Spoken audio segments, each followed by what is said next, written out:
I pledge allegiance to the flag of the United States of America and to the republic for which it stands, one nation, under God, indivisible, with liberty and justice for all.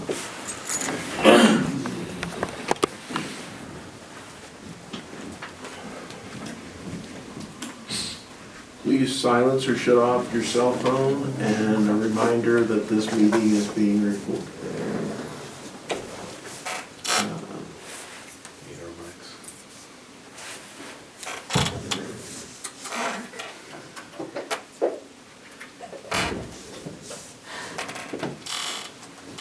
Do we have any public comment that's not on the agenda?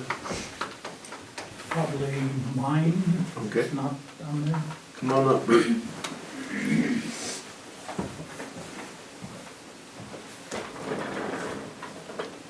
Bert, if you'd state your name for the record, that'd be great.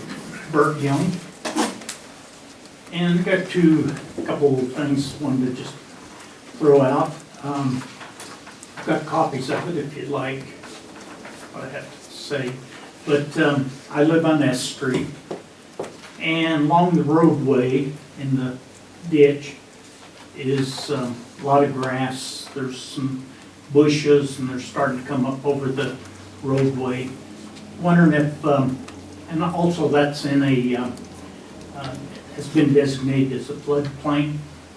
And I think it was 2019, we had some high water there, and that ditch was a contributor to the overflow.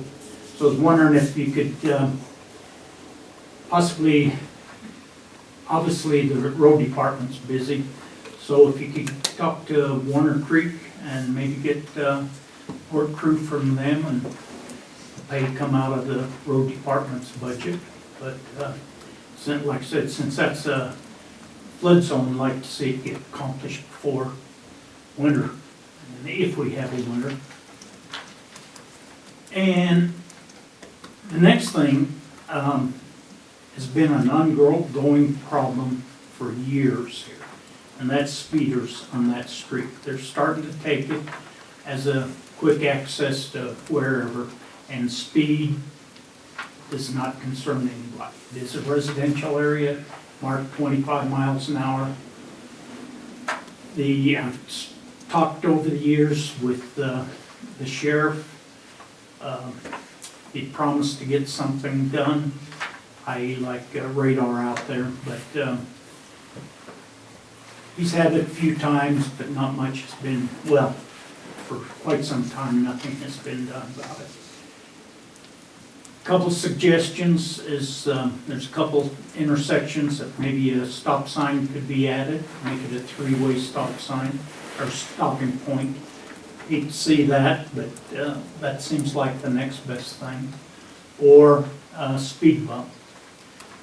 I would like to point out that the town manager was able to get a couple speed signs, not stop signs, excuse me, put up. And that's what I like out there, stop signs, along with additional speed limit. But she was able to get, I know at least 2 streets with stop signs put up, and even a speed bump up by the swimming pool. So and this was done because of citizens bringing up fact of intersection danger. So stop signs can be put up, and of course, public safety falls directly under U3, and then it goes on down to the sheriff and whatever. The other thing is on South T Street, there's unimproved road access. I think it's called New Mexico, but it's right on the town and county limit. Goes from S Street over to South S over to South T. On South S, we have 2 large culverts, but on T Street, it was a single. And this was a big cause of flooding in that neighborhood. back in 19 because of the small culvert there. If I recall correctly, there was money, because the commissioners at the time, I think it was you three, designated emergency, whatever it's called, public works, you can get funding for it. And I thought it was, money was being allocated for that single culvert to be changed to two, equal to the size on S Street. I'd ask that you look into that. I know it's late in the season now, but maybe if it still could be done, it'd be great with the weather we have. If not, first thing in the spring, that be changed from a single to two culverts. On T Street. On T, South T. T and It goes from, Tango. is that the one that goes from South Street all the way over to To T T Street? and then on Yeah. over to Yeah, Roberta. It heads Yeah, west. correct. It goes under the road and Yeah, under the lots there. yeah. Oh, no, not under the road. It goes under the road, but not, the one that actually goes under the road and then stays under the lot, that would be on Center Street, I think it is. Okay, That that's the center. one on Center Street. Yeah, so this would be just south, Okay, but it classifies as one block south. gotcha. And that's all I have. If you have any questions regarding either of those topics? so Bert, are you thinking about the stop signs on the corner of, I guess would that be First Street and, Be Yes. Center and North, Center and North Second, either one of those. must be First? Cause Center ends at the, doesn't the center end at the train depot? Then it goes When- over. Yeah, Then but it jumps takes over. back It up jumps again over. on South Street, on S Street. It goes on the other side of S Street. Yeah. It starts It's a again lot just for of- a short distance, but it goes between It's South lotted, S Street. the T street is lotted there, it's just not there. And then it Cause jumps I know we over. have had trouble with flooding in there in the past. Oh, yeah. So, Yeah, that's the area, Center and South, like I said, I think that's called, if it was a street put in there, it'd be, I think called New Mexico. But it'd be just Center and then one block south is where we had the flooding problem. we'll definitely look into it, Bert. Okay, appreciate it. Thank Do you for your- guys have any questions? No questions. Thank you. Yeah, that'd be great. That way. Appreciate it. Okay, thank you for your time.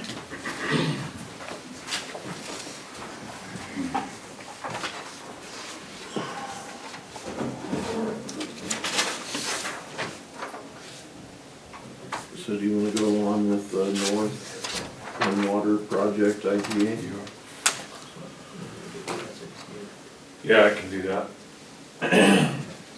So, we've had main discussions, in fact, all summer and spring with the town in regards to the North End Water and Sewer Line Extension Project that would connect to the current town's water system by Sunset Cemetery and would, the complete route would get you all the way to the connection to the other city water system out by the LDS church. We've had, like I say, lots of discussions. We finally have an agreement where we feel that we can, both the town and county can agree to. It is pending engineering updates. So I guess we can decide how we want to deal with this, but we're very close and feel that pending those engineering updates, we can move forward with bidding for the North End Water Project. I don't know if you guys have the copy I have. This one shows, Shows a few items in red that have been yeah, stricken. there was another copy though. There's a clean copy that we can get for the group. Okay. Basically, we've said that we're willing to accept everything that is in here at this time. Our attorney, Paige Soley, did write several points that she brought up to town, just as reminders and whatnot. But I think that all in all, we're ready to accept it.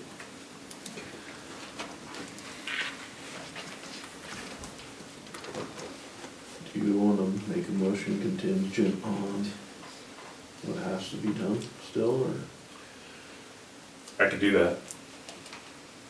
So I'll make a motion to approve the North End Water and Sewer Line Extension Project, north of Lakeview, pending engineering updates. Second that motion. Motion's been made and seconded. Any further discussion? Just really that, I know there's been a lot of hard work put into this by Commissioner Schulenberger, and I really appreciate all the time and effort. Really like some of the language cleaned up on section 4 too. I wasn't sure if that was you or the legal counsel, but overall, just really appreciative of the work, because I've been trying to get here for a while. Other than that, that's all I got. Motion's been made and seconded. All in favor, say aye. Aye. Aye. Motion carried. Let's get her done.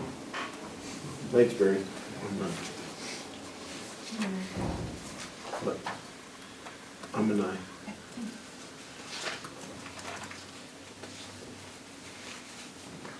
All right.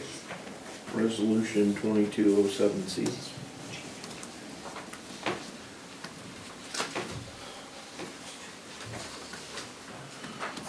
So, do you want to carry this or you want me to, Melanie?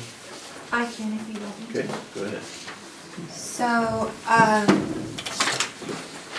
NACO has started the, what's called Joint Operation Greenlight for Veterans. It runs through October through Veterans Day in November.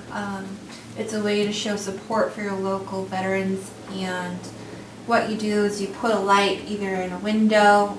We were thinking we would light the Veterans Memorial. The lights have already been ordered, so we can install them as soon as they get here, if you guys are in approval of this. So we're gonna do lights or covers? We're doing both, Okay. because we're gonna take, well, the plan was to take the green, put it over the lights we already have there, and then we're gonna go to the face of it and point green lights onto the memorial as well. Okay. So it'll all be green. Like It was Charlie's Dave's shirt. idea. Pretty. It's good. Do I have a motion? And then we can read the document after the motion's been made. The resolution or the. Yeah. That's up to you. This is for the camera. I'll go ahead and make a motion to approve resolution 2022-07C, supporting Operation Greenlight for veterans. A second. Motion's been made and seconded. Further discussion? All in favor, say aye. Aye. Aye. Do I need, should I probably read this? You want me to read it in? Yeah. Okay. You're better at it. Okay, I don't know about that. I could feel your enthusiasm though. No. Resolution 2022-07C, supporting Operation Greenlight for veterans. Whereas, the residents of Lake County have great respect, admiration, and utmost gratitude for all the men and women who have selflessly served our country and this community in the armed forces. Whereas the contributions and sacrifices of the men and women who served in the armed forces have been vital in maintaining the freedoms and way of life enjoyed by our citizens. And whereas Lake County seeks to honor these individuals who have paid the high price for freedom by placing themselves in harm's way for the good of all. And whereas veterans continue to serve our community in the American Legion, Veterans of Foreign Wars, religious groups, civil service, and by functioning as county veteran service officers in 29 states to help fellow former service members access more than $52 billion in federal health, disabilities, and compensation benefits each year. And whereas approximately 200,000 service members transition to civilian communities annually, and whereas an estimated 20% increase of service members will transition to civilian life in the near future. And whereas studies indicate that 44 to 72% of service members experience high levels of stress during transition from military to civilian life, and whereas active military service members transitioning from military service are at high risk of suicide during their first year after military service. And whereas the National Association of Counties encourages all counties, parishes, and boroughs to recognize Operation Greenlight for veterans, and whereas the Lake County appreciates the sacrifices of the United States military personnel and believes specific recognition should be granted, therefore be it resolved, with designation as a green light for Veterans County, Lake County hereby declares from October through Veterans Day, November 11th of 2022, a time to salute and honor the service and sacrifice of our men and women in uniform, transitioning from active service. Therefore, be it further resolved that in observation of Operation Greenlight, Lake County encourages its citizens in patriotic tradition to recognize the importance of honoring all those who have made immeasurable sacrifices to preserve freedom by displaying a green light in the window of their place or business of residence. Thank you, Commissioner.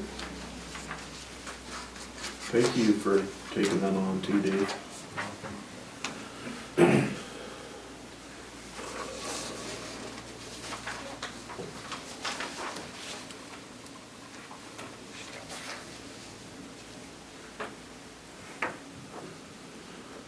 Since we have a timed item at 10:30, Tom, do you wanna give a, Just a quick update. yes, please. Yeah.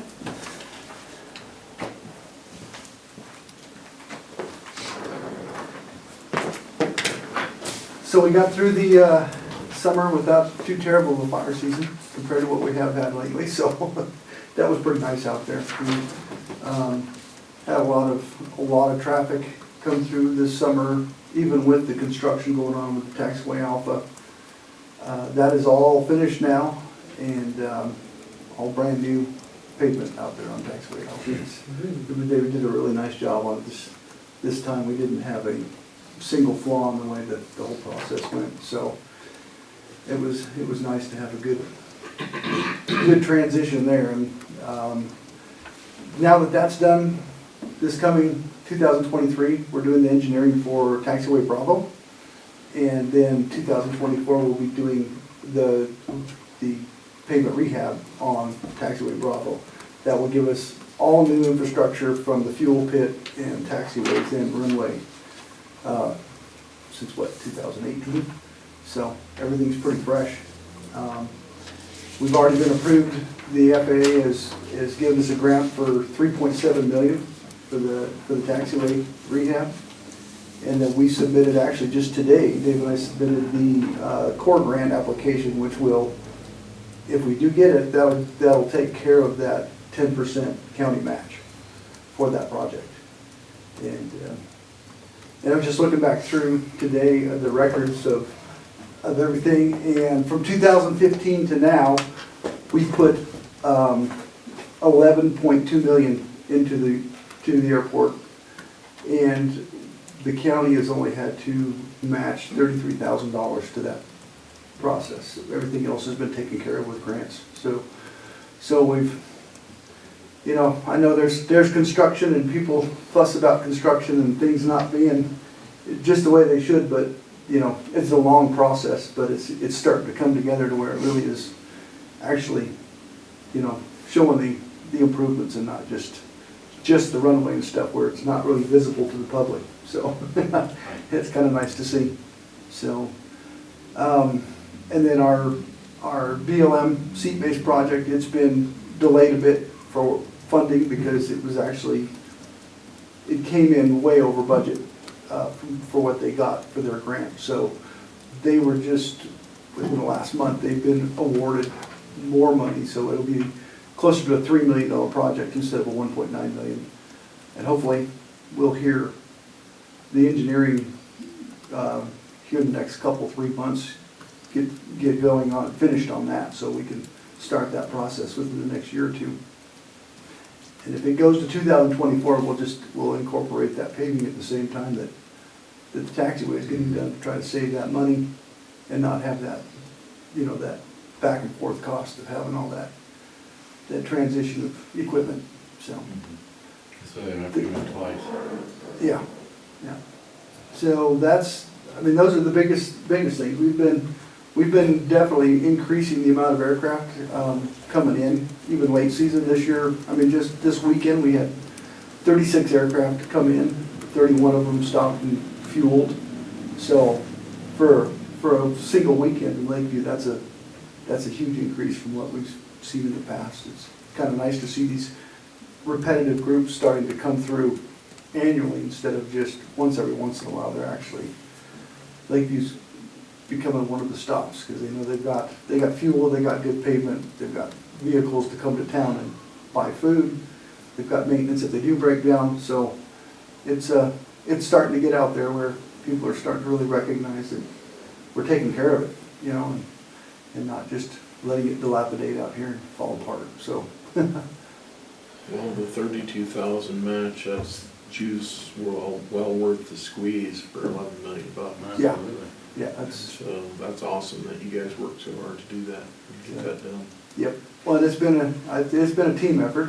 Dave and I worked on stuff, and then all the financial part. Ann's done an incredible job on making sure that it was all organized. I think Dave and I would lose what hair we had if we had to do all that too. So, yep, it's good. Tom, would you like to give the commissioners kind of an update too on the need for more hangars Yeah. and why?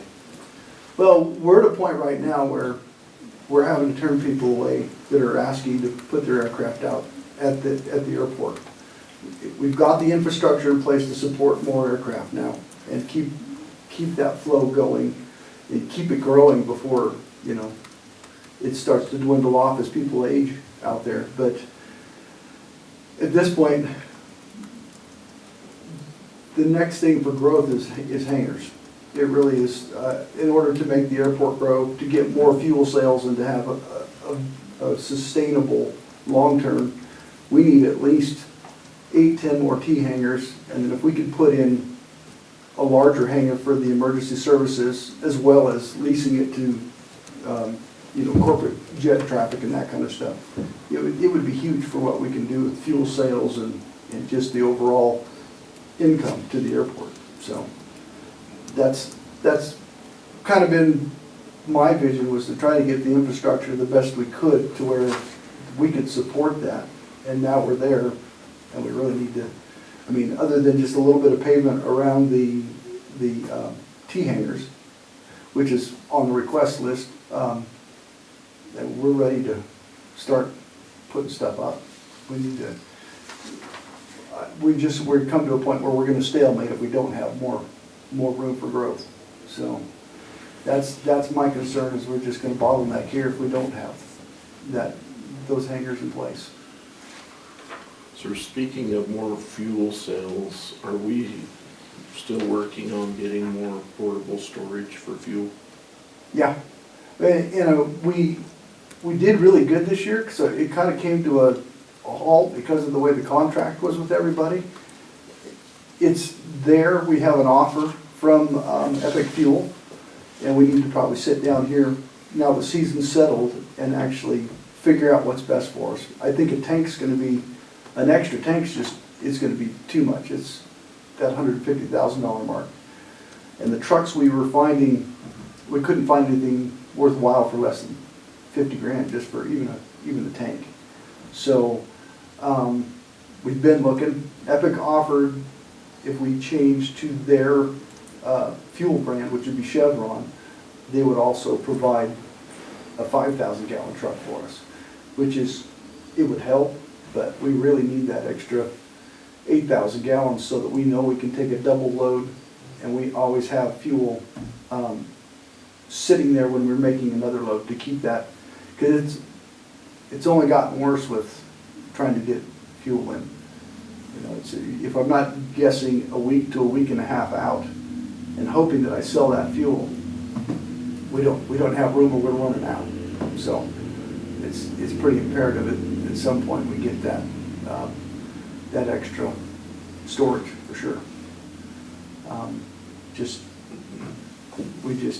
We need to all sit down, I guess, and figure out what our best bet is there for, you know, I know you and I talked about Staub's possibly having a trailer, and that never really got finished in development, but I think our contract comes up, I'll have to look again, it's February or March with our current fuel provider, and at that point then we could tell them, you know, we either want to transition over or decide what we're going to do with that. If we can get that truck here and have a second truck and have it functional.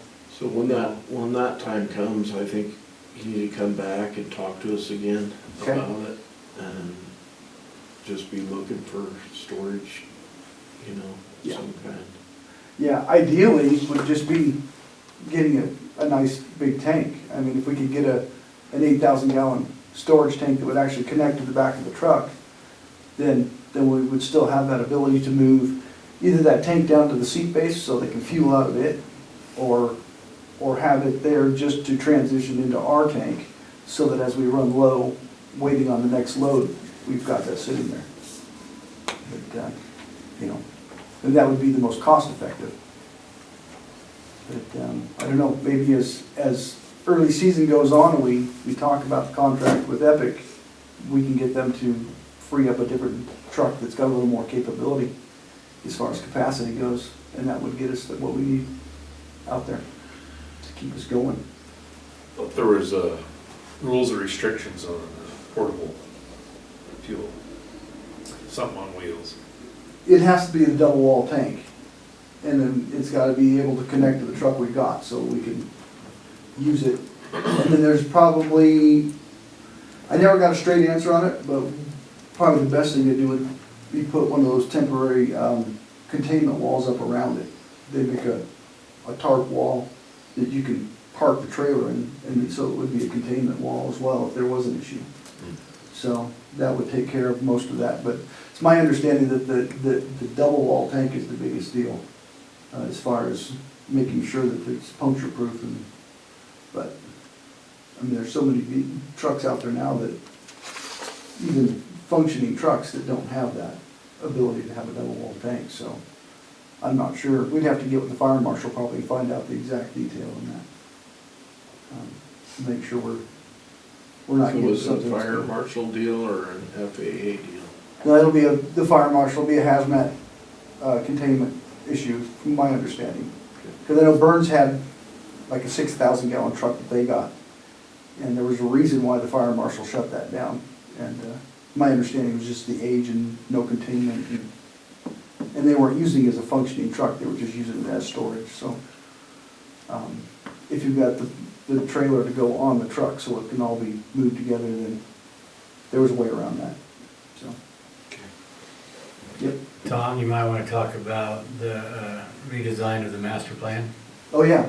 So the FAA called about a month ago and said that they do not like the master plan design that we have in place, which gives us the third taxiway, the parallel taxiway on the east side of the runway. And the reason they don't like that is because they don't want to put the money into taxiway Bravo and taxiway Charlie, which would be the new one. They just don't see the growth of the airport in the next 15 to 20 years to think that it's worth the money spent. So I requested, we had 3 requests for large hangars to be built, and they're in process. We got them approved to be able to get the building started, but in that negotiation back and forth with the FAA, they said we will only approve taxiway Bravo, which we've already approved the money for, or taxiway Charlie, you take your pick. But if you take taxiway Charlie, we want within the 15 to 20-year life of taxiway Alpha, basically close Alpha and Charlie and put everything on the east side of the runway. Well, that would just totally bottleneck the airport. It really, I mean, it would kill our growth. So back and forth, we came to the conclusion that, okay, if we do Bravo, we finish what we're doing, the airport has complete access, just like it always has. All that infrastructure's done. And then instead of doing Charlie right away, moving out to the south of where the T-hangars are right now and building out that direction. The FAA doesn't want to let any of that happen without a new master plan. So they've already acknowledged that it's their request to do it. So they will provide money to do a new master plan, but that's going to be 2023, probably 2024 before that actually gets drawn up. So there's going to be some, actually Dave and I will probably get a chance to talk this weekend at the OMA conference to the FAA about it and see if there's any leeway for us to actually continue to get approval to build hangars, because as of right now, they're like, you're getting these 3 hangars and that is it till we get another master plan. And wasn't there like some flooding problems on the east side that, Well, that ditch, they wanted you to cover it and Well, put it's a an- pipe in it? yeah, they were worried about an environmental impact on that ditch. And that process went from about an estimated $3.5 million for that taxiway to 10 million because of the environmental impact on how they'd have to either cover the ditch or get rid of it. And the engineering said it's not feasible, it's just not gonna happen. So that ditch became a huge issue, and everybody in the FAA office is new. So it totally changed the plan. And some of it makes good sense. I mean, you know, it would be nice to build over there, but we've got enough land already in process and working that it only makes sense to develop that first, and then we can go to the FAA and go, okay, we've exhausted our resources, we need more. And then at that point, develop that over there and come up with a plan for all of that. There's still room for business to build a building over there, but the difficulty is going to be if they want to have an aircraft at their building, it's not going to happen with, you know, FAA dollars right now. And they're talking 15, 20 years before they'll even talk to us about it. So we're doing our best to negotiate back and forth right now and get all of that. But when we do the master plan, I'm gonna, whether we use them or not, I'm going to put hangars everywhere that we can put them on the plan. So then there's no going back and begging for a space. We've got it pre-approved. And then, so that's, So you have, let me get this right, you have 3 pre-approved right now? yeah. They go south and east there? They're going to go on the south side, just in front of where the T-hangars are at right now. You've got taxiway Alpha. They'll be built along taxiway Alpha, and then the T-hangars are behind.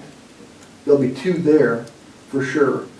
And then one down closer to the seat base. There's one space that's already been developed for a hangar there, and that one's in process as well. So we're waiting on a couple forms, just official forms that were sent into the FAA for approval, saying, yep, the hangars are, you know, the right sizes and they're not over 30 feet tall, so you're good to go. And as soon as that happens, then 2 guys out of California, the one's going to be close to an 80 by 100 foot hangar, it looks like, and the other one's going to be a 60 by 60 hangar, so they're going to be decent sized hangars. Both of them want to put multiple aircraft in them, so they could put another 5, at least 5 aircraft on the field. Just those 2. So Tom, I'm gonna cut you off a little Yeah, bit. no We problem. have some folks waiting on a timed event, so, or a Yep. timed. Yeah, no problem, I gotta go out and Thank you take for, care of Ways and Means anyhow, so. thank you for the update, buddy. Yeah, you bet, Appreciate thanks. Thank you. Appreciate it. Okay, Skylar, we have you with the Sage Grouse Conservation Assessment. Welcome.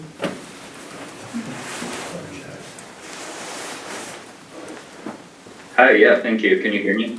Yep, we can hear you. Thank you. Okay.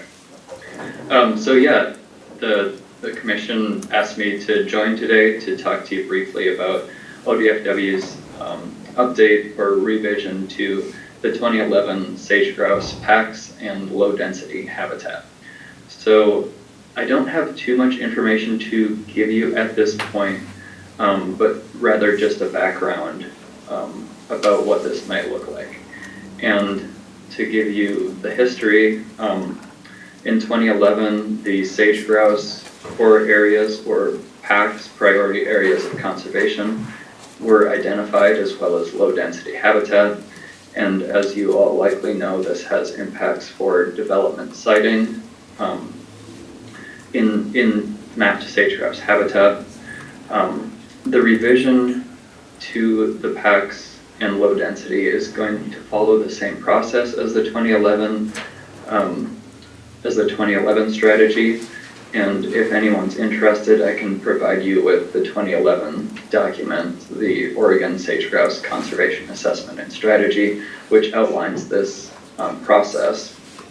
But basically what it is using what we know about the leks, the sage grouse leks in Oregon, and using that as the kind of the base for the core areas, mapping breeding habitat, and then also incorporating what we know about sage grouse connectivity, so not just those areas of leks, but connecting habitat among leks and lek density, and then finally incorporating what we know about bird use. So there's been several projects, research projects that have generated sage grouse GPS data, and in the original 2011 strategy, winter habitat as mapped by research projects was included as core habitat. So that's kind of the base of what was done in 2011, and what we plan to do or are in the process of doing is using all of the updated information. So since 2011, there have been many new leks that were discovered. ODFW has a very involved aerial survey effort every year to actually survey the area for new leks. So there's going to be several leks that come in, and then also many leks that fall out, because it's just an 8-year window. So we're going to be looking back to 8 years previous, and anything that has gone unoccupied since that time will fall out of core or low density habitat, but anything that we found in the last 8 years will come into low density. In addition, there have been several research projects. As you well know, in the Warners, there's been a lot of GPS data that was generated. So using those data, incorporating those into the analysis as well. And aside from that, we didn't include any summer or spring habitat as mapped by the GPS data, but the department is likely going to look into including these mapped locations as arguably the best sage grouse data that we have available, and finding a way to incorporate those into the process as well. Going forward, we know that summer habitat is going to be just as important as winter habitat, as a lot of the areas that sage grouse use are becoming drier and drier. So actually using data that we have of where birds are using in the summer is going to be important going forward. So where this process is at now, the maps are being drafted using all these new data sources, and also cutting out areas that are non-habitat, so anything of development or agriculture are being cut out of the process. And then the next step, once we have a draft just among our core team, will likely be to bring it to all the district biologists and let them go through and individually look at those areas that they know either should be sage grouse habitat or should not be mapped as sage grouse habitat based on our remote sensing exercise. And after that's been completed, so ODFW internally, then that draft map will go to the local implementation teams, which is where I see a lot more input from the counties being able to be incorporated. So that's kind of an overview of where we're at in the process. And I could take any questions that you have right now. I hope that was helpful. Commissioners, do you have questions? So,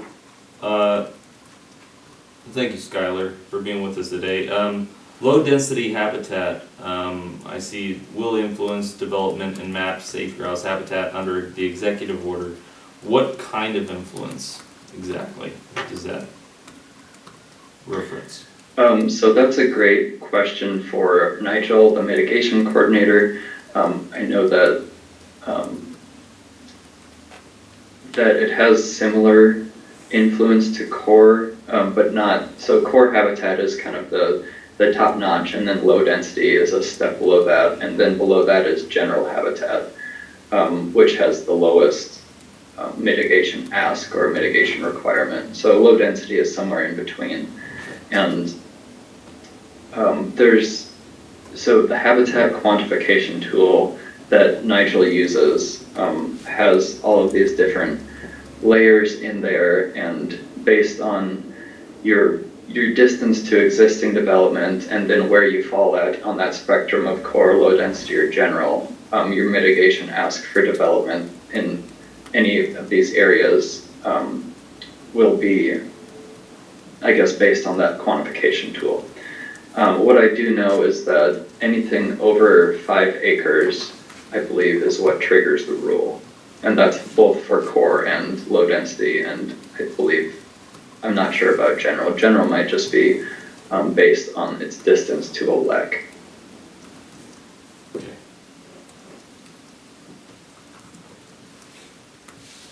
But I could write down these questions and poll Nigel and then send an email to you all about his answer to the questions, if that would be helpful. So Skylar, oh, yeah. John Muir's here too, Skylar, so. Hi, Skylar. Oh, hey, John. Commissioners of John. So yeah, John probably has more information than I do to provide you on the rule side of things. Well, I just wanted to add to your question about low density. The intent of these designations and the step-down approach is to protect core first. So the impact that low density designation has on development is not to preclude development, but rather to essentially ask for mitigation, right? So when you get into core, there are places where the rules are such that it actually is intended to preclude development. That's not true as you move into low density and general habitats, but there is still a mitigation factor when you're in low density stuff. But I just wanted to round that out a little bit more. That really helps. Thanks, It's not a John. preclusion, but there's a mitigation. Thank you. You're fine. Hey, we didn't tell you you could leave. I'll come back. Mr. Phil. So Skylar, we have the LIT group, and then this is completely separate, right? Similar discussions, but separate.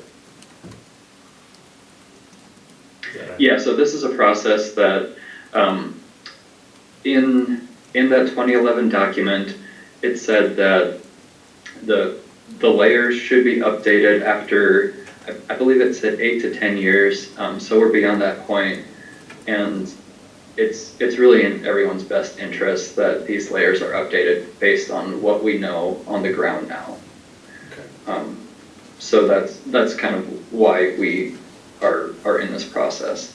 And the 2011 strategy has been adopted into rule. I don't know how that whole process works, but I know that since we're following the process that has been adopted, I think it will be easier on everyone. It's not like we're just incorporating a bunch of new layers and new data. We will be doing a little bit of that based on the best available science, but it's not a completely new process. This has already been done. It really is a revision to the current layer. Okay. So Skylar, are you using just ODF and W data? Or are you using data from other places, other outfits? So the LEC layer is the basis for the revision, and the LEC layer is held by ODFW. But then, yes, we're also incorporating the GPS data from the research projects. So from the Hagen lab and the Dinkins lab are the two additional labs that we're incorporating GPS location data from. And aside from that, the only addition would be the updated mapped habitat layer. So in 2011, I think a 2006 habitat layer was used, and for the current update, I believe the best available layer that we have is a 2016 habitat layer, and that is from, I believe, USGS. But those are the only products that are going to be in addition to the LEC layer. I would add to that, you guys, Commissioner Albertson specifically, in the spring when we're collecting the LEC data, all the other natural resource partners are heavily involved. So in this country, it's Yes. BLM, U.S. Fish and Wildlife Service, Yep. Art Refuge. Those guys are directly involved in collecting that data and helping us build a central data set that is agreed to by everyone as the standard. So it is held by ODFW, but everybody's contributing to that data set. Yeah, thanks for that clarification, John. We The certainly wouldn't be able to collect all the LEC data without an army of partners. main person I also was thinking about is Farah, who did it for the extension office for several years. Can't remember her last name. Fair Bremer. Remember? She's independent now, though. Yeah. She's independent now. Right.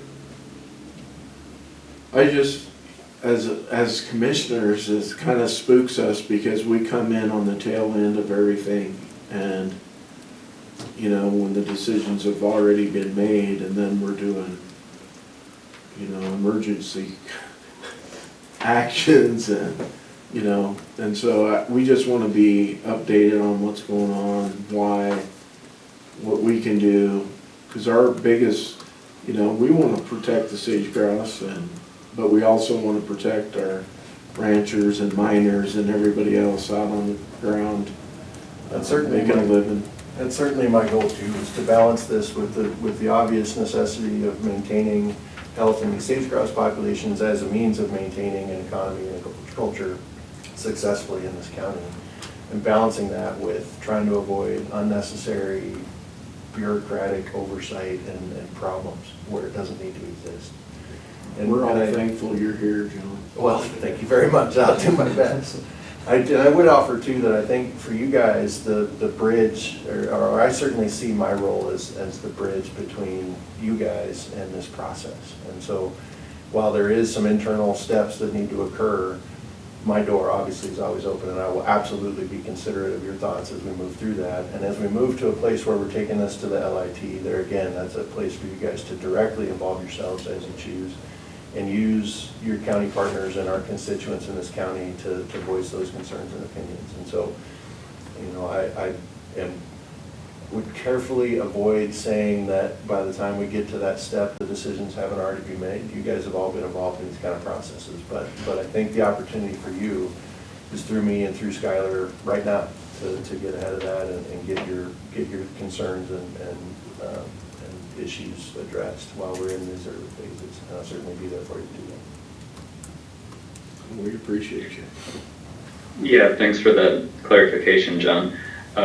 We are in very initial stages of this. It hasn't even gone out to all the district bios yet, so that's why we're looping all of the counties in early, and any other partner that wants to have input on the process as well. So yeah, we're trying to be as transparent as possible, understanding that there needs to be a first draft of a map based on the process that was completed in 2011. Well, I think, I don't know, we just need consensus, but, you know, definitely in favor of collaborating with ODFW on this. So. Yeah. Yeah, I think you have consensus from all of us. One thing I do, you know, just for the sake of the public, there's not many people here, but this is being recorded, and want to point out, like, we don't have any control over where the sage grouse go and move, and it's recognized, however, that there has been some burns in the Summer Lake area and everything, and you've indicated that you'd like to have some of that area removed from the habitat area because there is no sagebrush there anymore. And there were historically, as I guess several leks within the area, they're not there now. And if they're not there, there's reason to believe that they moved somewhere else. And so when we go through this process ever so often, I think it's important to remember that as we add areas to our, whether it be core, low, or general habitat areas, we're also recognizing that they're not in other areas either anymore. So we're removing some of those areas, and hopefully that helps benefit the community and maybe even potentially development in more appropriate areas and locations. I completely agree, sir, and that's one of my primary goals in engaging in this myself, is to address some of those lessons learned from the previous effort. We have in this county, and certainly in other counties too, some places where those designations were not appropriate, and it's not a matter of pointing fingers or blame, it just was, and we need to fix it, and this is our chance. Right, and I know you and I have spoken about this. I know Commissioner Schulenberger's been kind of CC'd on some of these other emails from landowners who, have their pivots perhaps and core habitat areas. We want to be looking at those through this process. Absolutely.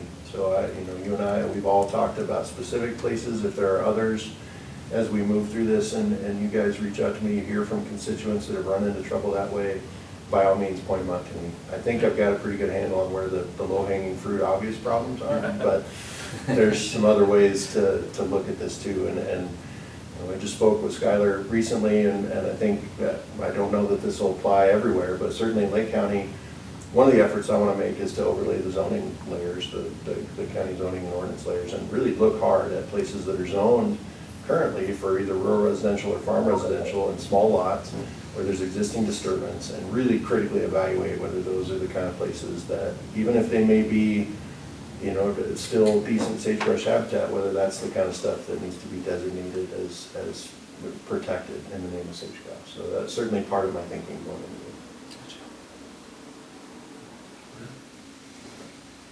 it. Okay, I have nothing further. Appreciate that. I didn't mean to abscond with your meeting, Skylar. I'm sorry if I. No, John, thank you. I appreciate all of the input because you are the one on the ground. You know more about the area than I ever will. So really appreciate the input and you being here. Well, you're welcome to come out and learn, Skylar. Come out and stay with us, it's fine. He was here not that long ago. Oh yeah, that's right. I really wish that I had more time to get out. This screen exercise has been limiting my time to get out of the office, and it's a process. Yeah. But So generally, the sage grouse are doing pretty well, correct? Well, Skylar. yeah, so we're on an upswing. The last population trough was in 2019. Game bird population cycled typically 5 to 8 year cycles in Oregon and elsewhere throughout the range. And it's based on precipitation patterns, the El Nino, La Nina cycles. More precipitation is better for making game birds, and that's true for sage grouse too. So we are on an upswing, and we're hoping that we get a couple more years of increase before the population starts to go back down, because we don't want that next trough in whatever it is, 2028, to be the next lowest population. So we're hoping, because we've seen the lowest lows keep getting lower, but we're hoping that it starts to level out or even increase soon enough. And do Fingers you crossed feel, that no more wildfire exists or will happen in the next few years, because that's really takes the biggest toll on the populations. for either of you though, but we've watched, for example, the BLM do a lot of habitat improvement. Do you feel like that's a big piece of it, is improving that habitat? Yeah, we know based on that research that I was mentioning earlier in the Warners that you see a pretty substantial population growth from the juniper removal, and going forward, continuing to choose specific areas in core habitat where it'll have the biggest bang for the buck, because that's very expensive to remove. But yeah, continuing with the juniper removal, keeping an eye on the invasive annual grasses. Fortunately, Lake County in most places doesn't have the issues that we see in other counties with invasive annual grasses, but keeping that on the forefront as well will be really important for the populations going forward. I would simply just add, Commissioner, that there's no doubt we can demonstrate through research that those efforts do improve habitat conditions and population levels for grouse, but it's an issue of scale. You know, we're, in spite of the volume of work that's been done on this BLM district, which is tremendous and to the tune of millions of dollars, we're still ultimately dealing with drops in the bucket. It's a big scale issue, and to affect the populations at big scale, it needs big effort, and that's going to take a lot of time. Yeah, look at Thanks, it John. throughout the west. Yeah. So, as far as drought goes, does it help to put guzzlers out in sage grouse areas or not? So you can affect small little areas, but what you find is it's big monetary investment and maintenance investment to really only benefit the individuals that are in a pretty tight spot around that water source. I guess I'm more familiar with the impacts to big game than I am specifically to the game birds. They move a little differently than big game does to water, but you know, we've got a long history in this country and you know, kind of all around us of trying to put in artificial water sources. And there are times and places where it can be beneficial, and as we move further into less and less precip, you know, what comes to mind immediately for me are the guzzlers in sheep country. And those are becoming very critical water sources. They're the only water sources. Well, that's also true for the birds that are in that country too. But I think to simply answer your question, my opinion is that using guzzlers as a primary tool to try and affect populations is a loser. What about predator control, crows and? Skylar can speak to some work that's going on in Northeast Oregon and Baker County specifically to do with that. Of course, there's a great deal of politics involved when you're talking about a raven or a crow that's a federally protected animal. What they've been able to try so far is involve messing around with nests and trying to reduce the recruitment of new fledgling crows and ravens. They're smart. They figure it out pretty quick that you're messing with their nests, and they get creative about where they go. So that's become more labor intensive than I think anyone anticipated. But and please Skylar, jump in on me, I don't know that we're to a point yet where we've even been able to affect the population to a degree where we might expect to see a positive result in the sage grouse.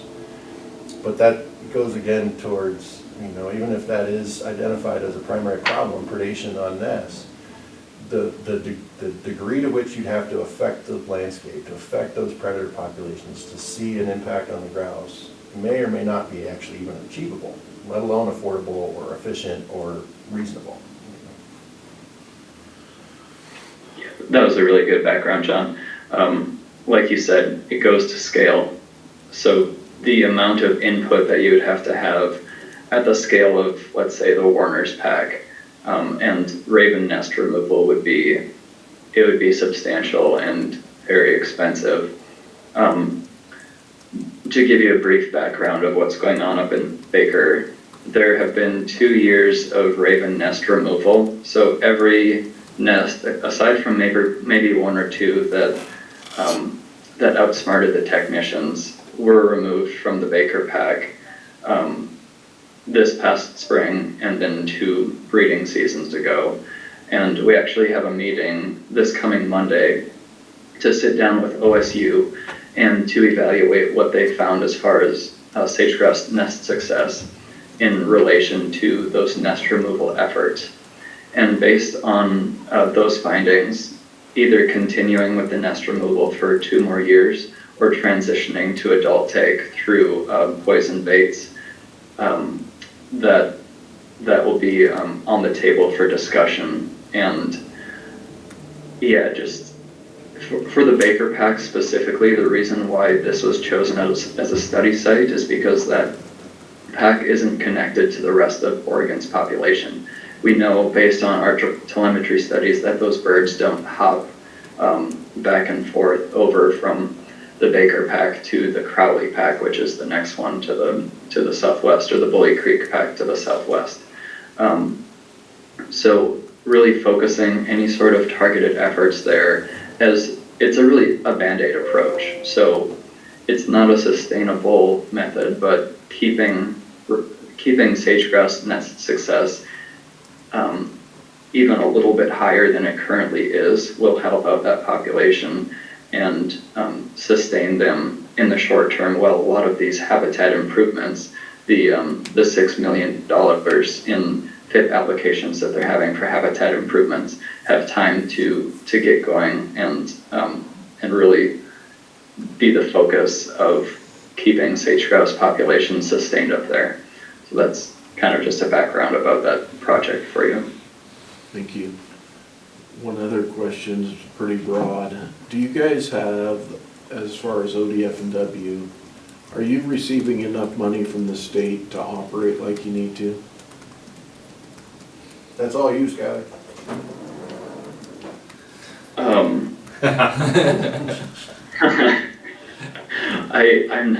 I'm not sure. I think that there is always capacity limitations, I mean, across the board right now, and even people to fill those positions with the necessary experience. So I don't know that funding right now would be limiting for us, but I really can't speak to that question. Just within the sage-grouse program, we have enough currently with our partner input. If we didn't have partner input, we wouldn't have these projects, but it seems like funding is pretty good for us right now. I guess I would just simply add from my perspective, which is at a lower level, he's dealing with statewide budgets and statewide program. From my perspective, money's not necessarily the issue. I don't think throwing more state $100 at this would amount to much. Really where the opportunity for investment, financial investment, comes from is in these juniper treatments and in these annual grass treatments and things that are largely to do with either the very large public landowners we have or entities like the Umbrella Watershed Council that's trying to deal with some of this stuff on private land. And for whatever it may be worth, we're at a point right now in time where they seem to be willing to print all kinds of money. It's a matter of putting it on the ground, and that's not Or necessarily. choosing where to do the treatments, Yeah. like ODF. Yeah. I got one more basic question. Anybody looked into why we're still protecting ravens and crows?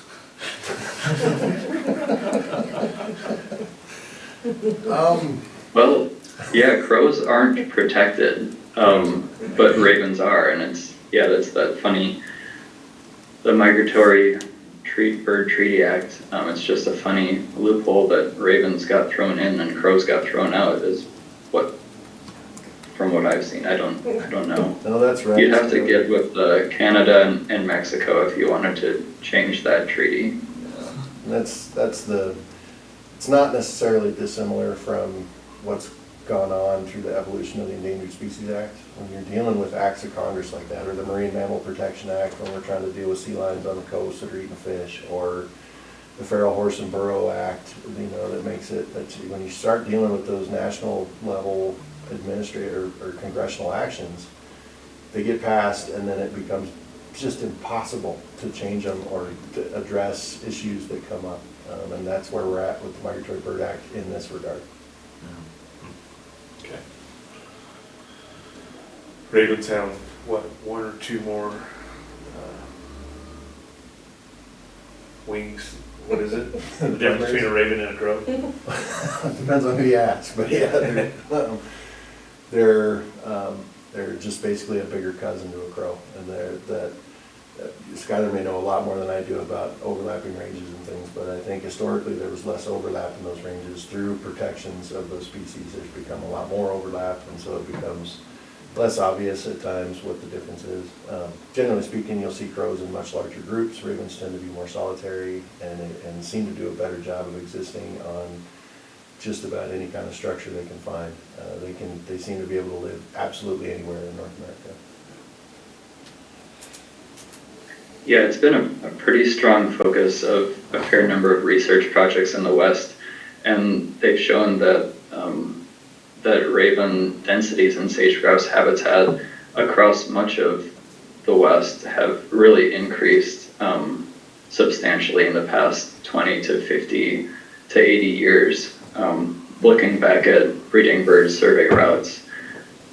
So yeah, they've increased at a much faster rate in the sagebrush ecosystem, which is concerning, and at a much greater rate than crows do. I don't think crows are really on our radar, nor are magpies. They are, but they're not. They haven't seen as much of an impact as we've seen for ravens, Gotcha.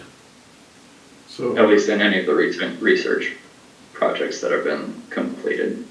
are coyotes a problem with adult birds? Skylar, are you aware of any research that's actually demonstrated a population limiting factor with coyotes? I'm not, and we all have those anecdotal observations of coyotes running through sage-grouse leks, and the sage-grouse still hopping around out there, maybe jumping off a few feet. But yeah, as far as nest success and it being a population limiting factor, I haven't seen anything. So I would say that it's likely at a lower extent than the ravens, just because there have always been coyotes on the landscape. There always will be. They're just one of those very intelligent critters that they're good at surviving. They're good at what they do. And I couldn't. it's the same with ravens, except for ravens, we're historically at a much lower level on the landscape. Yeah, I couldn't back this up with any kind of data, Commissioner, but my sense is that, you know, certainly when the males are lekking, when they're obvious and standing out there strutting, coyotes are getting a few of those, but there's no doubt they're eating some. But whether or not it's enough to actually affect the trajectory of the population, which is primarily driven by production. We need those nests to survive and those broods to get up through that spring period and get to a breeding age. That's what's driving the population. So we're losing some adults to coyotes, but you know, I don't sense that it's what's driving them. We're losing some adults to eagles and hawks and everything else that's got sharp teeth out there too, but I don't see that as what's driving things. Copy that. Commissioners, do you have any more questions? Do you guys have anything else to add, John or Skylar? Just to reiterate again, as always, on any topic, all the time, my door and phone is always open to you guys. You have thoughts, considerations you want me to bring to the table, please. Like we said, we sure appreciate you, so. Thank you, Skylar. Reach out if you have any more questions. If you're interested, I can reach out to Nigel and get you more specific details regarding what development impacts being sited in low density and core habitats will have. Sounds good. Okay. We'll get you a response. Yes. Okay. Thank you, Skylar. Thank you. Thank you, John. Thanks. Thank you, Chad. See you guys. Appreciate you. Do you have to sign this? You don't have to. No one else does. Autograph.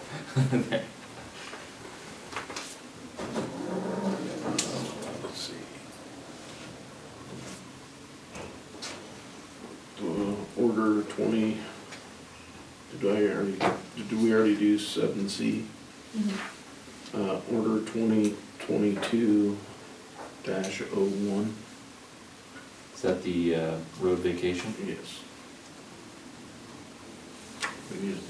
We're not gonna act on that today though, correct? No, but we could talk about it if you want. Yep. So, Kevin actually was a little surprised that this came up, that it hadn't been processed yet. I think it just kind of got lost in the shuffle. We were gonna hold off on an actual order until we got the bridge entirely removed from that property, because we still had that right of way and it was still in county ownership. So Paige put together a letter, I believe you can see it in there. She sent to Mr. Blay and informed Mr. Blay that he had time, what's that? I think it's behind the map. Just letting him know that he'd have to get something to us in writing if he had any objections to the vacation by tomorrow at 10 a.m. And we haven't heard anything from him yet, correct? Melanie? You haven't heard anything from Mr. Blay or anything like that? I've had a conversation with him and he has no objections. He has no objections? Okay, So I doubt he will submit one. all right, sounds good. The bridge is gone. Yeah. Everything's gone. It's been taken out, completely removed, so I think it's, at this point, just move forward and finish off the vacation. So, All right. Commissioner Schulenberger, do you have anything to add on that? No. the only thing in the actual order itself is it refers to the road superintendent as the public works director. He is public works director, I mean, in a way, but his actual job title is road superintendent. Don't know if it's really a big issue, but it's the only thing I got. He signed a document, roadmaster, so. Oh, did he? Yeah. Did he actually sign it, roadmaster? Mine's unsigned. But it says roadmaster, that's on this one. Back, Where's that? Oh. back page. Oh, I didn't see that. Yeah, the actual, it's road superintendent, but yeah, roadmaster's fine. All right. Whatever.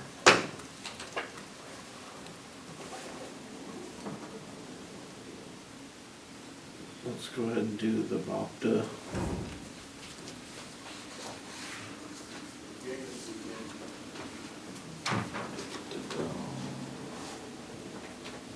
Board appointments. Yeah, so, Don Lasley has been on our board, for several years now. We've actually been able to stipulate everything before we actually had to meet, so we haven't had any problems. But we've attended trainings and so forth, but, Mrs. Walls did not want to do it anymore, she just didn't have the time, so Emma Villagrana has stepped up and she's willing to serve. My only hesitation on this was me actually serving on another year, because I've done it for the last 3 or 4 years, so if anyone has any interest, another commissioner's always welcome to step up, but I won't twist anyone's arm. I'm willing to serve as one last year, but maybe next year if someone has interest. Maybe. See a long career. You've been trained. Well, yeah, but I have to attend the same training every year, and I would just want to spread the knowledge, that's all, you know. So, it actually is very helpful, you know, it's a tremendous amount of Yeah. useful information on property taxes and assessments, and I've been going through it every year now. They had a horrible training mechanism a year or so ago during COVID. But they've kind of gotten a lot of those kinks worked out, and they redesigned their website a third time, and it's been a lot more helpful. But, See, this is up for action and consideration. mhm. Commissioner, you want to make a motion? Or one of you? Go ahead, Commissioner Schoenberg, go ahead. Yeah, you should do it, Barry, just in case James tries to nominate one of us. So I'm half debating it. I can see the wheels turn. I'll make a motion to approve James Williams, Don Lasley, and Emmett Villagrana to serve for the Lake County Board of Property Tax Appeals Committee. I'll second. Motion been made and seconded. Any further discussion?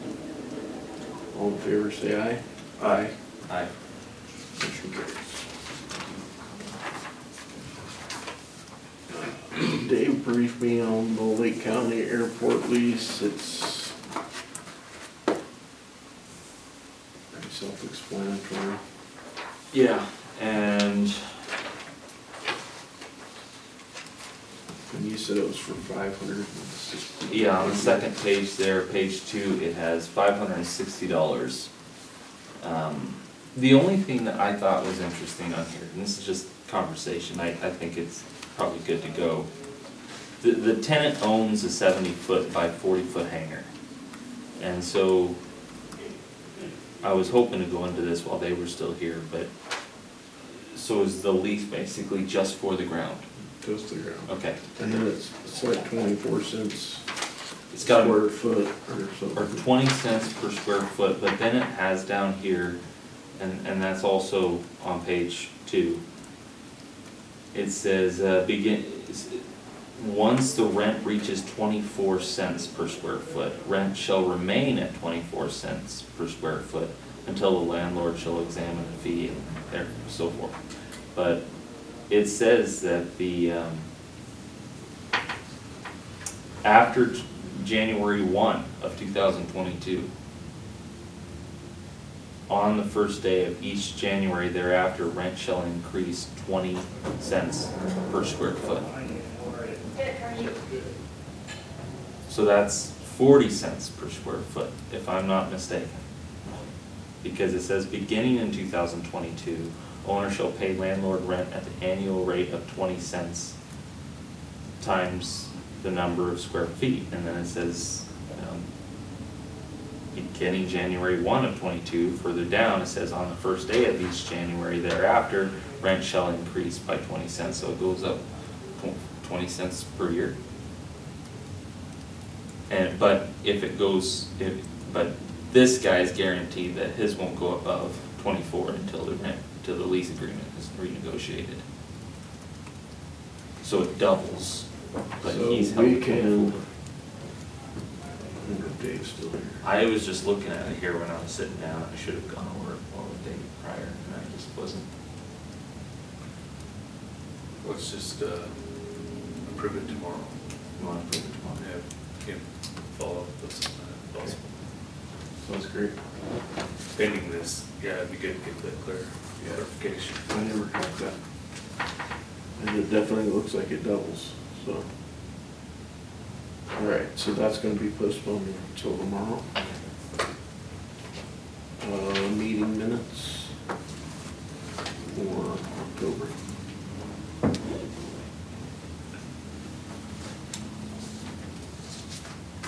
I'll make a motion to approve the meeting minutes of October 4th, 2022 work session and October 5th, 2022 regular session as presented. Second. Motion been made and seconded. All in favor, say aye. Aye. Aye. Aye.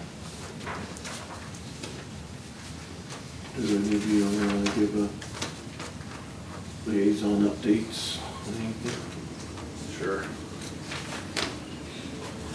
Had a meeting yesterday with a lot of members of the public and Oregon Department of Fish and Wildlife. Representative Shonda Ferrari from the Salem office in regards to in-stream water rights. We had almost 40 people in attendance down in Memorial Hall. It was well attended. Earlier this summer, the Oregon Department of Fish and Wildlife had 2 public meetings, and they were online Zoom meetings sharing their intent to file in-stream water rights on 14 streams within Lake County. And there was lots of questions and discussions on those 2 meetings. We asked Chandra if she would be willing to come to Lake County and have more in-depth discussions with members of the public, ranchers, etc., who are affected, have private property within many of those streams, and hear some of their questions and concerns. Chandra started out the meeting yesterday with about a 15-minute PowerPoint presentation explaining, ODFW's stance on this issue, and the meeting lasted for 2 hours. Real good back and forth discussion. What it came down to was Also, Representative Mark Owens was there, and he was very instrumental in helping us out with some of the discussion. But what it came down to was two options. ODF&W applies for in-stream water rights on the aforementioned 14 streams that they had intent for. Or we had some voluntary actions where we know that our watershed councils are doing some great work on many of those streams, especially even the ones that they have identified. Brandy Nider was in attendance, and she says that, you know, there's over 25 projects in the works leading up that either are being done or will be done here shortly. There's lots of good discussion. ODF&W's stance was if they don't apply for in-stream water rights now, they will never have the junior rights ever have a start date. But if they were willing to work with landowners and come up with solutions and address fish passages and, you know, improve water flow and quality for the stream for wildlife, that's ultimately what they're trying to preserve and assure that's there for the long term. They are willing to have those discussions with us. So mid-November, we're going to get back together with ODF&W and Representative Mark Owens and take a look and see what that kind of looks like.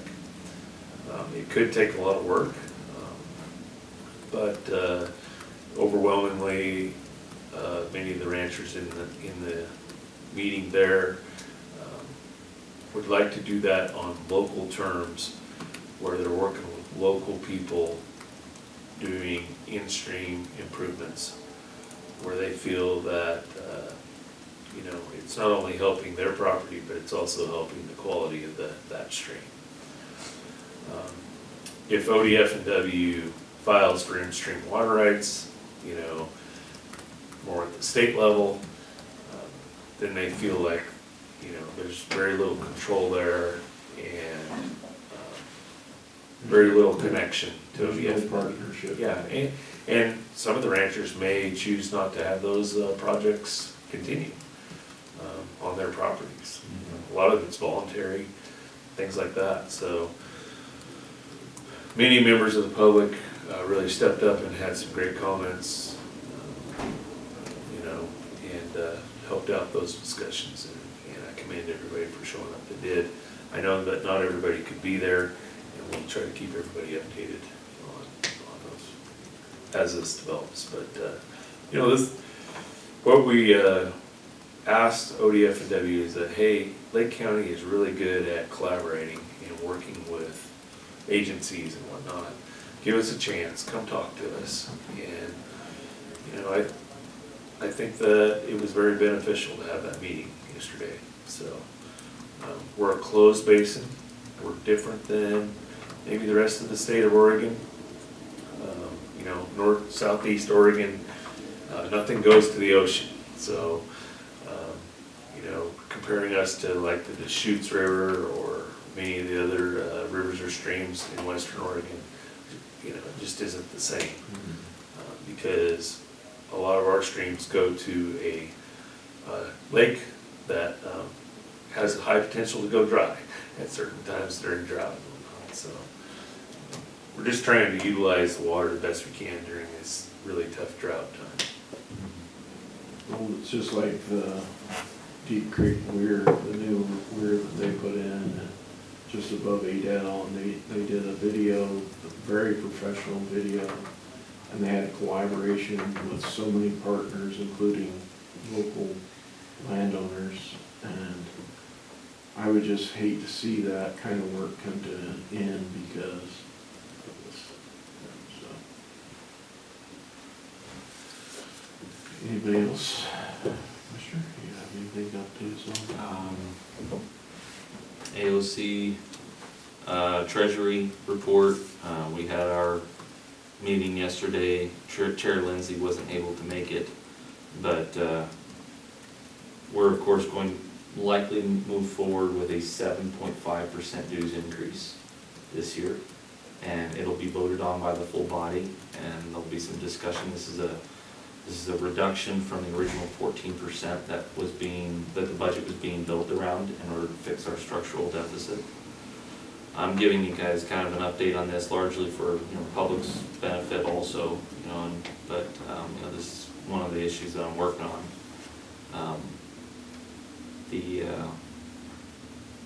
I think almost every district is fine with it. There's only one district that's not entirely sure, and I think we just need to continue to have conversations with them, because there was definitely some misunderstandings. I believe Marion County had it in their head that we had approved a double-digit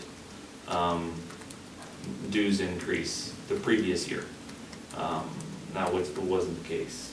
It was a 5%, which is our maximum without full body approval. But, so we just kind of have to keep having those conversations. The other thing, and I didn't get to give a good update on this stuff last time we met, because we were going up to Christmas Valley and we just didn't have the time. And I kind of sent both of you some updates on this. State assessment and tax funding has been declining in recent years, and so the state's trying to figure out how they want to approach it. They've got some different options on the table. One is retaining more delinquent interest. The other is local retention of a portion of the revenue otherwise going to the districts. And the other is document recording fee increase, along with cutting early payment discounts and increased state assistance. The problem I have with increased state assistance is this is why we're here in the first place, because the state has withdrawn its funding. So if we go that route, we'll be right back in this hole again the next year, trying to argue for them to supplement our assessors' operations.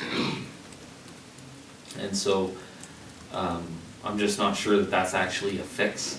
The other is cutting early payment discounts. I don't want to go that route, because I think that that's one of the few ways that we can reward our public for paying their taxes on time and so forth. I just don't think that's a route that we want to go. So it leaves us with retaining more of the delinquent interest, local retention of a portion of the revenue otherwise going to the districts, or document recording fee increase. So there could be, I think that maybe where we're headed is a mixture of those three. Where there may be an increase on the actual documenting and recording fee, but minimal, keep it minimal. But you also look at retaining a portion of the revenue that would otherwise be going to special districts. That's a really hot potato, but I see this panning out in the legislature in this direction. I think special districts will be very unhappy about it, but the argument against it, or the argument for it, would be the money's already coming into the county in this capacity. Why are we sending more money out than what it takes us to do business and what it costs us to do business? This is a county issue. It could be fixed at a county level before we send the money to the state and special districts and everything else. So maybe rather than put all the pressure on special districts and holding a portion of money back for operation, which theoretically would enable the assessor's office to operate better, and perhaps even capture additional revenue. It enables them to do their job, which benefits special districts. And then of course retaining more of the delinquent interest. I think it's going to be a hybrid of those top three is where we're going to come out at the legislative level. So, still talking about this with special districts. They're digging their heels in, and I don't think that they're happy about the idea of any kind of impact on their funding, but this has come up multiple times in the past. It needs to be fixed, and I think we can do it at the county level. The other big topic is going to be public records requests at the state this next legislative session. This has hit 3 times now, and last time we dang near lost, but we won. there is a huge discussion over waiving the fees for public records requests for basically anyone who claims to be a member of the press, and depending on the type of request itself. The problem is in small counties like ours, and you guys know this, again, this is largely for the public's benefit and for the record, the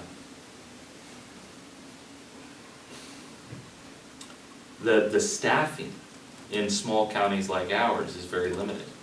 And someone comes in and does a blanket public records request for massive amounts of documents, and that costs a tremendous amount of time, money, and if they're legal documents per se, we end up potentially having our highest paid employee of the county, which is typically our legal counsel, having to go through and redact information that is inappropriate for public release. And there's nothing stopping them from doing it every day. They could do it as often as they want. And so the idea of just waiving the fee is a really bad idea in my opinion, and because I think it's one of the only tools we have to rein in baseless, kind of willy-nilly public records requests. So, there's a lot of options on the table here.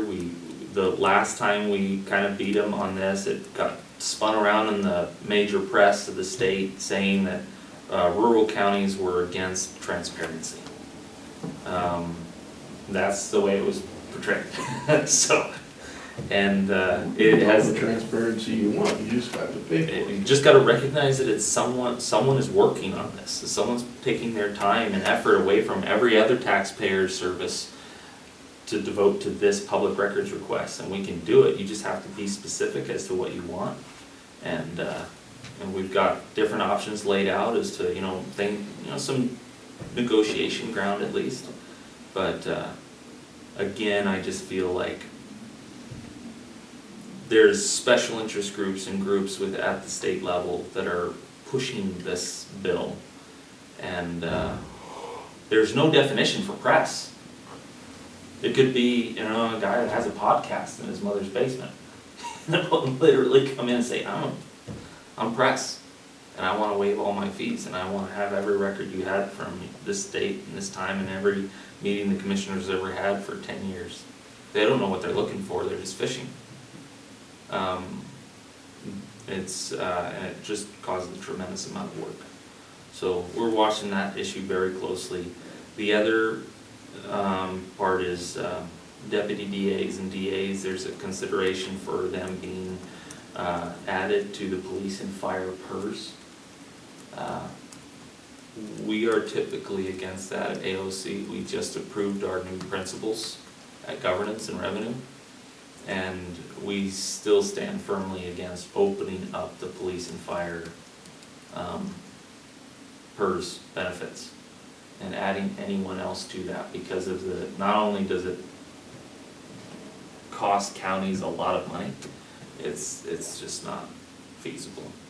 And so we're just trying to keep police and fire's dues, where they should be. Last year they tried to open it for dispatchers, and this year they want to open it for DAs, and I just think that as soon as we open it for anyone, it's just going to open up again Pandora's box. Everyone's going to want to be added. I could see dispatchers because they're dealing with police and fire. There was a lot of good arguments made on that, and it wasn't even AOC that really, or the counties that killed that argument last time. It was mainly the police and fire that were arguing on that. But this next, that everyone wants to be added to those is a great benefit package, but I just think it's gonna mess up the whole system. So those are the issues that I'm dealing with at the Association of Oregon Counties right now. And I'll just leave my update there. Thanks, Commissioner. Green cement is moving along, going through the permitting process, and that should start coming out hopefully by the end of next week. Some of that stuff. We're meeting on Zoom call with some of them, with Larry Holzgang and he's still well on the incentives of enterprise zones and local assistance, different funds. And so Larry and Denise from SCOED are going to explain that to their finance folks and see if they get tax breaks and benefits from it also. I think that's about all I have right now. That's good. With that, Miss Melanie, do you have anything that you want to add? Thank you guys for accommodating jury duty. Thank you for doing your civic duty.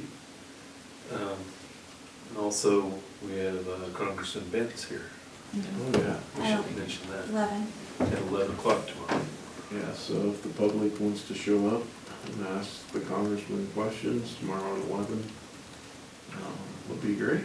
There's no online option. It's live or you're not here.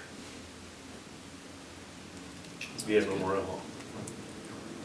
And if they can't make it, I suggest they send us questions and we can ask for them and go from there. Okay. All right, with that, we'll adjourn at 11:36. Thank you.